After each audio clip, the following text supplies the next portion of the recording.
Hello guys, good morning sa inyong lahat. Just want to make a video comment regarding sa battery performance ng Cherry Mobile Titan TV. Bali, kabibili ko pa lang to last week.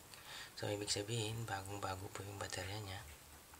Kung titingnan po natin ngayon, Cherry Mobile, sa mismong battery app po, nandito na po ako. Makikita nyo po, meron po pong ilan yan? 26%. Makikita po natin, papakita ko. Meron na po akong 2 days, 0 hours, 13 minutes on battery.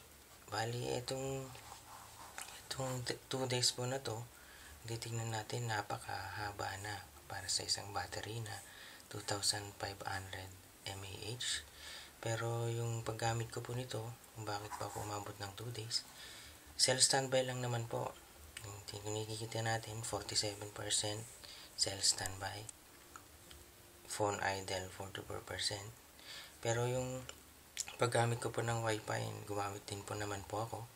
Then, yung mga paglaro ng games, and pag-receive ng text, pag-text, mga ganyan.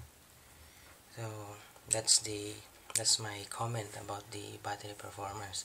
Talagang mahusay ang pagkakagawa. Ulitin ko po, 2,500 mAh ang battery nito. And that's my video comment para sa battery performance ng Cherry Mobile Titan TV.